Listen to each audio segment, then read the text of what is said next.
Thank you for watching CTR TV. I'm Christy Olds with a Capital Conversation today, and we are joined by State Senator James Maroney, who represents Milford, Orange, West Haven, and Woodbridge. But you're a Milford guy. You grew up in Milford. You live there now. Tell me about your community, why you like it, why you decided to stay there. Yeah, I as you said, I grew up in Milford. I went away to college, well, not that far, just to New Haven, and then lived in New York City for a little while, and then came back and started a business there. It's really where my family is called home. Both my parents went to Jonathan Law. I went to Jonathan Law. I wouldn't trade my childhood for anything. It was a great place to grow up. I mean, you have the beach, you have a beautiful downtown, but most importantly, it's the people there. And it's a place, as they call it, the small city with the big heart. So there's always something to do, whether it's a fair on the green, or Devon Rotary Oktoberfest, or one of the other events, the pumpkins on the pier. So there's always something to do, and really people really rally around and help support each other down there. So you're in your first term as a state senator, but already deputy majority leader, which is pretty impressive for being there such a short time. What made you want to run for state senate? You were a state rep for another term as well. So. Yeah, it's an opportunity to make a difference. I think that being in office, it gives you a platform to help, not just political policy, but to help any of the nonprofits you're involved with, and to really get a message out there, because you have the ability to talk to all different people and really cut across different areas, whether it's nonprofit, business, education, and hopefully impact positive change. We are in between sessions right now, but let's talk about some of the successes of last session. Two bills that you worked on, one dealt with opportunity zones and one dealt with student loan debt relief. CTR did calls for action on both of those, got behind both of those bills. Let's start with opportunity zones. First off, what are they and what is the goal of having them? So the opportunity zones were created by federal legislation, and so what it says is that if you were to sell, unrealized capital gains. So as of 2017, there are $6.1 trillion of unrealized capital gains in the United States. And the goal is to unlock some of that money to invest in areas that are, urban areas, but other areas that may need more investment, right? And so the way it works is if you invest, so you take your capital gains and you invest them in an opportunity zone through a qualified opportunity zone fund, you defer paying your capital gains on the previous project. And so if you leave the money in there, you don't have to pay your capital gains until 2026. If the money is left in there for those 7 years, then it reduces your outstanding amount by 15% on your the capital gains from the previous project. If you leave it in for 5 years, it reduces it by 10%. But my friend who actually turned me on to the opportunity zones, who works for a real estate investment fund, he said the big benefit for investors is not that, the deferral is nice in reducing your capital gains, but the fact that if you leave your money in these opportunity zones for at least 10 years, you pay no capital gains on the new project. And so that's the big incentive for investors, and that's federally. There are thousands of these opportunity zones across the country, and so my thought was if we were to layer some state benefits on top of the federal benefits, we can more effectively compete to attract money from all over, from investors, because there are thousands of funds being created to invest in these areas. And so we added a number of benefits on. One was we created a single point of contact within DECD, so a liaison, and that was a deputy commissioner who happens to be David Corris, who is actually well respected on opportunity zones and has attended a number of national conferences on opportunity zones. Actually, he had told me that when he went to a conference in DC, 2 of the 5 projects they highlighted across the country were from Connecticut, the Opportunity Zone project. So it's great for them to have a single point of contact. The other thing is that if you're investing in an Opportunity Zone, you can use the DECD's permitting ombudsman to help with expediting permitting within the Opportunity Zones. The state created a website to highlight, and we have 72 opportunity zones in 27 municipalities across the state. If you're investing in the opportunity zone and you're eligible for historic tax credit, the amount of that is increased from 25 to 30%. And for brownfields in opportunity zones and the UISR, Urban and Industrial Site Reinvestment Act tax credits, you get preference if you're investing in an opportunity zone. So we try to put together a number of benefits to make it more attractive. And I think we're in the top tier of states who've done that across the country. What is the benefit to not just the investors, but to the communities? Well, hopefully you're seeing either blighted buildings or underutilized spaces getting reinvested, and hopefully, and that's one of the things with next year I want to look at in legislation is how do we make a bigger impact for the community? Because the investors who are coming in might not necessarily live in the community, so how do we help the people who are living in there? So looking at ways to help people start businesses in these newer buildings or developments, and looking at workforce development are some of the ideas I'm looking for next year. But one of the big benefits is increasing the tax rolls, which will help keep the property taxes down. So a lot of these will be properties that weren't fully utilized, creating newer places to live, more housing, and then also potentially attracting businesses in there and more job opportunities. And Connecticut really is at the forefront of all the states of doing this. Yeah, I would say Maryland and Kentucky had passed things maybe before us, but we're definitely in the top 10% of states in terms of trying to utilize this new tool to attract investment into our state. And you mentioned 72 opportunity zones in 27 municipalities, so there's a lot of opportunity out there. Oh yes, yeah, definitely. There are 2 in West Haven. I represent West Haven, but all of the cities, and then another place like Ansonia and other communities. I think Wyndham has some. So they're on the website that this state has created, so you can get some ideas of the projects that are going in, but then also a link to the maps of all of the opportunity zones in the state. Another thing we actually did in the bill is the state is identifying 10 state-owned properties that are within opportunity zones that we're going to sell to investors. So 10 properties that we no longer need, so we can kind of jumpstart investment within these opportunity zones.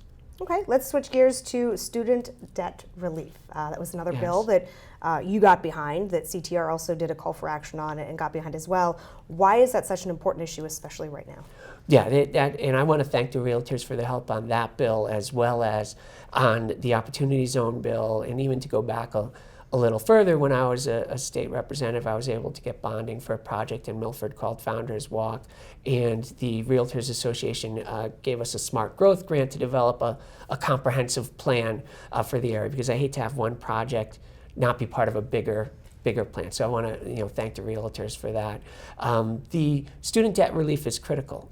Surveys are showing that millennials are delaying starting a family, they're delaying buying a home because of their college debt. And I think it's hard, for a lot of people, if you went to college a while ago, back even when I went through college, you could work and pay your way through college. And now it's just not possible. A lot of the private colleges are over $70,000 a year.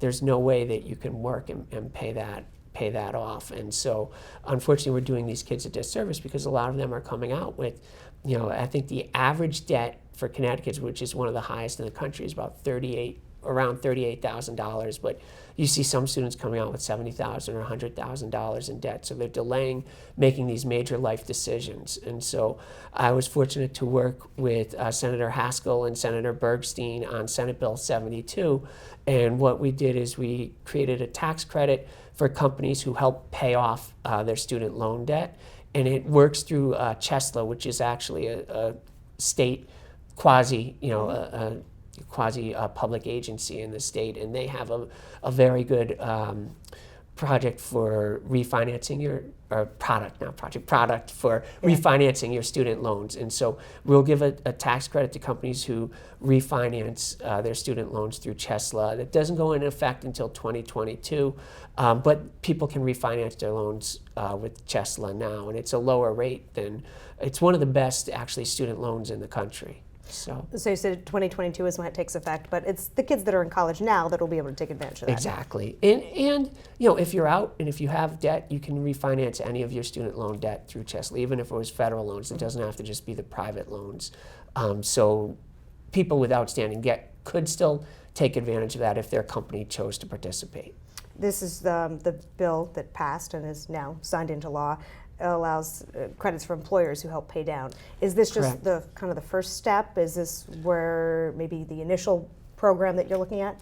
Yeah, this is definitely a first step. We have to look at creative ways of getting students through college and helping them, for those who are already through, helping them to pay down the debt that they'd accumulated. So there are a number of other things that we've passed, but then we're also looking at in the coming sessions, because it is a big problem for these kids. We know that, as of actually next year, 70% of the jobs in the state of Connecticut are going to require a post-secondary credential, which doesn't necessarily mean a bachelor's degree, but it's something beyond high school. And so we know that students need to go for more education in order to access the job market, so we need to make it so that they can afford to pay for that additional education. And you touched on it with all of the student loan debt, the burden. People are, millennials, college grads, are delaying home purchases, and that has an impact on communities, and obviously. Right, it has an impact on all of us, because if we don't have, it's supply and demand, and so if there's no one to buy the homes, as you move through that housing cycle, right, of the starter home to raising a family and then sometimes downsizing, right, and so it's important that we need that entry rung coming into that home cycle. You mentioned some work you did with realtors in the past in building the community and community Yes. assets. How important is that, and why do you see that as a kind of a value asset? Building the community. Mm-hmm. Well, in terms of the project we were doing, it's creating more opportunities for people to come together, right? Which definitely, it was so creating a new outdoor space, right, where people can gather, and that's kind of at the heart of a community, and creating those interactions. And that's why they've shown that actually there are more patents per capita in urban areas where people interact with each other more, right, and more opportunities to come together. And using the realtors, because they are to go out and sell these things, because they are in touch with the new families coming in, right? So they can alert them to the different opportunities available, and hopefully help us with, with the individuals, but also helping with the commercial real estate, with people, making them aware of the new benefits for the opportunity zones and helping us to sell Connecticut. Let's look ahead to the 2020 session. It'll be here before we Yes. know it, right? What are you looking to do? What are some of the priorities or some of the things we maybe need to watch out for? Yeah, I'm looking at workforce development. I think is probably my biggest issue that I'll be working on, as well as, I'm co-chair of the Aging Committee. So within Aging, we're looking at workforce development for both the nursing homes and for caregivers, but also we're looking at workforce issues. And so one of the things, Platform to Employment, which is a program to help long-term unemployed people get back to work, 80% of the people who are participating in that program are over the age of 50. And so there's a lot of ageism in employment, so we want to look at what we can do to utilize the people with that experience and make sure that they are accessing the job market and out there. Okay. Do you enjoy what you do? Yeah, I definitely I It's an enjoy easy it. one, right? Yeah, You can't keep doing it. Thanks if for you the don't enjoy it. softball. Yeah. Yes, no, it's as I said before, it's a great opportunity to be able to impact change, right, and impact your community in a positive way. And then personally, I just find it's interesting. It's intellectually stimulating. You get to dive deep into a number of different areas, right, and look into and learn things about all new topics. And so there's always something to learn. I was going to say, you probably never knew so much about opportunity zones. No, yeah, opportunity zones, and a lot of different issues that I've gone into, like social impact bonds or pay for success financing, and learning about that. And also, another issue we're going to be looking at is, unfortunately, in the last year, the childhood suicide rates have increased in the state of Connecticut, and it's a national trend, as well as suicides for seniors and middle-aged white males. And so we're going to be hosting a policy summit at the University of New Haven in December to explore if there's any policy things that we can do to help that, because that's, again, a growing problem. And we need to, I feel that one of the most important things we have to do is protect our children, right? You're also very involved on the education front, correct? Yes. You own a small business. You started a business helping kids realize that college dream, right? Yeah, and so, right. And I think that it's about providing opportunities. And right now, I think one of the best opportunities you can provide someone is an education, right, to advance themselves. And so the same as, my policy objectives are making sure that we're providing opportunities to all of the citizens, right, regardless of where you start. Very good. So. Anything else you would like to add? trying to think. No, I thank you for the opportunity to come in and talk about this, and I look forward to working with the realtors going forward. Okay, Senator Maroney, thank you for joining us here on CTR TV. It'll be the session before we know it, and we'll probably see plenty of you. Yes. Thank you. Thank you.